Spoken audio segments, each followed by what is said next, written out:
আসসালামু আলাইকুম বন্ধুরা, কেমন আছেন সবাই? আশা করি ভালো আছেন। তো আবারও চলে আসলাম নতুন আরেকটা ভিডিও নিয়ে আপনাদের সামনে। এই ভিডিওতে আমরা জানবো যে আমাদের মহাকাশের আমাদের পৃথিবীর একমাত্র উপগ্রহ চাঁদ যদি ধ্বংস হয়ে যায় তাহলে কি হবে।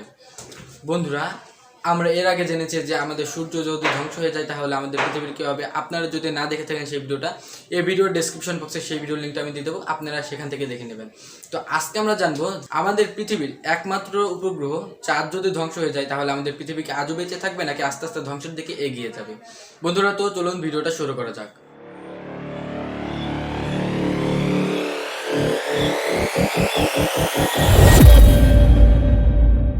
বন্ধুরা, আপনারা এটা নিশ্চয়ই জানেন যে আমাদের সৌরমণ্ডলে আমাদের সূর্যকে কেন্দ্র করে আমাদের পৃথিবী সহ আর অন্যান্য অনেক গ্রহ প্রদক্ষিণ করে চলেছে এবং আমাদের পৃথিবীকে কেন্দ্র করে আমাদের উপগ্রহ চাঁদ প্রদক্ষিণ করছে। আর আজকে আমরা জানবো আমাদের পৃথিবীর উপগ্রহ চাঁদ যদি ধ্বংস হয়ে যায় বা ভ্যানিশ হয়ে যায় তাহলে আমাদের পৃথিবীর কি হবে। আপনারা যদি আমার এই ভিডিওটা সম্পূর্ণ দেখেন তাহলে অবশ্যই বুঝতে পারবেন যে চাঁদ কেন আমাদের পৃথিবীর জন্য বা আমাদের জন্য এত ইম্পর্টেন্ট। আমরা এটা নিশ্চয় জানি যে আমাদের পৃথিবীতে 3 ভাগ পানি এবং 1 ভাগ মাটি। আর এই পানিকে যদি কেউ কন্ট্রোল করে থাকে তাহলে সেটা হলো আমাদের উপগ্রহ চাঁদ। কারণ চাঁদ পৃথিবীর চারদিকে ঘুরতে ঘুরতে পৃথিবীর সমুদ্র সাগরের পানিকে নিজের দিকে আকর্ষণ করে, যার কারণে সমুদ্রেতে জোয়ার ভাটা হয় এবং সমুদ্রের ঢেউ অনেক উচ্চতর হয়ে ওঠে। আমরা সাধারণত সমুদ্র বা সাগরে বড় বড় ঢেউ উঠতে দেখি, কিন্তু আমরা সিম্পলি ভাবি যে এটা হয়তো বাতাসের কারণে হচ্ছে।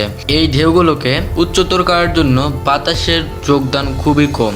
সমুদ্র বা সাগরে এই ঢেউগুলো ওঠার প্রধান কারণ হলো চাঁদ। ভাবলেই অবাক লাগে যে যেই চাঁদ আমাদের পৃথিবী থেকে 3,84,400 কিলোমিটার দূরে রয়েছে, তার আকর্ষণের জন্য আমাদের পৃথিবীতে আজ জোয়ার ভাটা সৃষ্টি হচ্ছে। যে চাঁদ তার মাধ্যাকর্ষণ বলের মাধ্যমে পৃথিবীর সমুদ্র বা সাগরের পানিকে তার নিজের দিকে টানছে। সূর্য পৃথিবীর সমুদ্র বা সাগরের পানিকে তার নিজের দিকে টানে, কিন্তু সূর্য পৃথিবী থেকে অনেকটা দূরে থাকার জন্য এই মাধ্যাকর্ষণ বলের প্রভাবটা পৃথিবীর উপরে বা সমুদ্রের উপরে পুরোপুরি এসে পড়ে না। এবার আমরা একটা হাইপোথিসিস থিওরি বা অনুমান করব। বন্ধুরা, এবার আপনারা ধরে নিন যে কোনো কারণে আমাদের চাঁদ ধ্বংস হয়ে গেছে বা কোন অ্যাস্টেরয়েডের সাথে ধাক্কা লেগে সেটা ধ্বংস হয়ে গেছে। সেক্ষেত্রে এখন আমাদের কি হবে? পৃথিবী কি এখন আগের মতো থাকবে নাকি পৃথিবী আস্তে আস্তে ধ্বংসের দিকে এগিয়ে যাবে? চলুন তাহলে দেখে নেওয়া যাক। এবার আমাদের পৃথিবী এবং সূর্যের মধ্যে কোনো উপগ্রহ থাকবে না, মানে পৃথিবীর উপগ্রহ চাঁদ থাকবে না। কারণ আমরা ধরে নিয়েছি যে চাঁদ কোনো কারণে ধ্বংস হয়ে গিয়েছে, যার জন্য এখন পৃথিবীর মানুষকে অনেকগুলো বিপদের সম্মুখীন হতে হবে। তার মধ্যে প্রথম বিপদটা হলো যে পৃথিবীর সাগর বা সমুদ্রে অনেক উঁচু উঁচু ঢেউ উঠবে। সেটা সাধারণ উঁচু উঁচু ঢেউয়ের মতো নয়, সেটা বড় বড় ঝড়ের আকৃতিতে ঢেউ উঠবে এবং অনেক সাইক্লোন বা বড় বড় ঘূর্ণিঝড়ের সৃষ্টি হবে। আর কেবলমাত্র 1 মিনিট পরেই দানবীয় ঝড় বা দানবীয় ঢেউ, বড় বড় আকারের ঢেউ এসে উপকূলীয় প্রত্যেকটা এলাকা শহর একদম ভেঙে চুরমার করে দেবে। এর জন্য পৃথিবীর প্রত্যেকটা মানুষের মধ্যে একটা আতঙ্ক তৈরি হয়ে যাবে। এখন মাত্র আর 5 মিনিট পরে, 5 মিনিটের মধ্যেই সমুদ্রের মধ্যে যত ছোট ছোট আইল্যান্ড ছিল সম্পূর্ণ পানিতে ডুবে যাবে প্রত্যেকটা আইল্যান্ড। আর সমুদ্র উপকূলীয় যেসব শহর রয়েছে সেই শহরের মানুষগুলো তার নিজের শহরকে নিজের চোখে ধ্বংস হতে দেখবে, কিন্তু কিছুই করতে পারবে না। এরপরে 1 ঘন্টা পরে সমুদ্র উপকূলীয় যেসব শহর বা গ্রাম ছিল প্রত্যেকটা এলাকা বা গ্রাম একদম পানির নিচে তলিয়ে যাবে। এবং ঠিক 1 ঘন্টা পরে এই ঝড়, এত বড় বড় সমুদ্রের ঢেউ সব একসঙ্গে থেমে যাবে। এর মধ্যেই পৃথিবীর যত সমুদ্র রয়েছে, বড় বড় সাগর রয়েছে, প্রত্যেক সাগর সমুদ্র তার নিজের স্থলকে কন্ট্রোল করে নিয়েছে। এর কারণে আর কোনো বড় বড় ঢেউ উঠবে না বা কোনো ঝড় হবে না। এর থেকে আপনারা একটা ছোট্ট জিনিস নিশ্চয়ই বুঝতে পেরেছেন যে এই এত বড় বড় সমুদ্রের ঢেউ বা সাইক্লোন, এত বড় বড় ঘূর্ণিঝড় কেবলমাত্র 1 ঘন্টার মধ্যেই কিন্তু সব একদম ঠান্ডা হয়ে গিয়েছে বা একদম স্থির হয়ে গেছে। কারণটা আপনারা বুঝতে পারলেন না। তো আপনাদেরকে একটা উদাহরণস্বরূপ আমি বোঝাই যে আপনি এবং আপনার বন্ধু দুজন একটা দড়ি নিয়ে আপনার দিক থেকে আপনি টানছেন এবং আপনার বন্ধু তার বিপরীত দিক থেকে টানছে। হঠাৎ করে আপনি মজা করার জন্য আপনার দড়িটা আপনার কাছ থেকে ছেড়ে দিলেন এবং বিপরীত দিক থেকে কিন্তু আপনার বন্ধু পড়ে যাবে এবং এই যে আপনার বন্ধু পড়ে গেল, এটা কিন্তু দ্বিতীয়বার ঘটবে না বা দ্বিতীয়বার বা তারপরে আরেক কয়েকবার কিন্তু এটা বারবার পড়বে না, এটা একবার মাত্রই পড়েছে। ঠিক একই রকমভাবে এটা হয়েছে। দেখুন, চাঁদ যেমাত্র ভ্যানিশ হয়ে গেল বা ধ্বংস হয়ে গেল, তার 1 ঘন্টার মধ্যে কিন্তু এরকম ধ্বংসযজ্ঞ চললো এবং 1 ঘন্টা পরে সেটা একদম স্থির হয়ে গেল।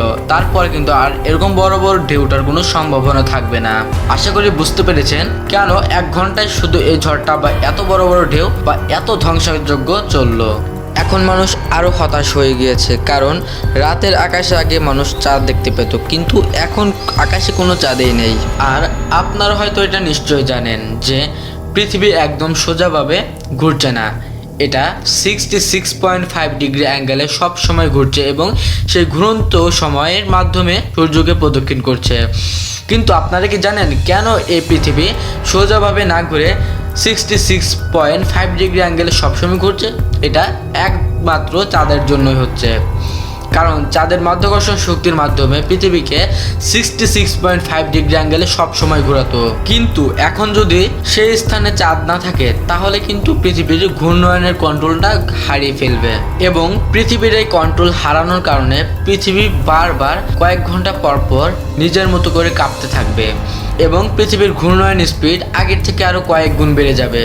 কারণ আগে চাঁদের মাধ্যাকর্ষণ শক্তির মাধ্যমে পৃথিবীর স্পিডটাকেও কন্ট্রোল করতো এবং পৃথিবী কাঁপতো না, কারণ পৃথিবীকে চাঁদ আগে তার নিজের মাধ্যাকর্ষণ শক্তির মাধ্যমে নিজের দিকে টানতো এবং চাঁদ পৃথিবীর চারপাশে ঘুরতো, যার কারণে পৃথিবী কাঁপতো না এবং তার স্পিড কন্ট্রোলে থাকতো এবং পৃথিবী 66.5 ডিগ্রি অ্যাঙ্গেলে ঘুরতো। কিন্তু এখন চাঁদেই নেই, যার কারণে 3টা কাজেই ছেড়ে যাবে। যেমন 66.5 ডিগ্রি অ্যাঙ্গেলে ঘুরবে না, পৃথিবী সূর্যের চারদিকে প্রদক্ষিণ করবে এবং বারবার কাঁপবে এবং পৃথিবীর স্পিড আগের থেকে আরো কয়েক গুণ বেশি হয়ে যাবে। আর এর জন্য পৃথিবীতে আরো ভয়ঙ্কর সময় চলে আসলো, কারণ এখন ঘন্টায় ঘন্টায় ঋতু চেঞ্জ হতে থাকবে। যেখানে আগে 50 ডিগ্রি সেলসিয়াস ছিল, সেখানে হঠাৎ করে 10 ডিগ্রি সেলসিয়াসে চলে আসবে, বা যেখানে 10 ডিগ্রি সেলসিয়াস ছিল সেখান থেকে চলে যাবে 40 ডিগ্রি সেলসিয়াসে।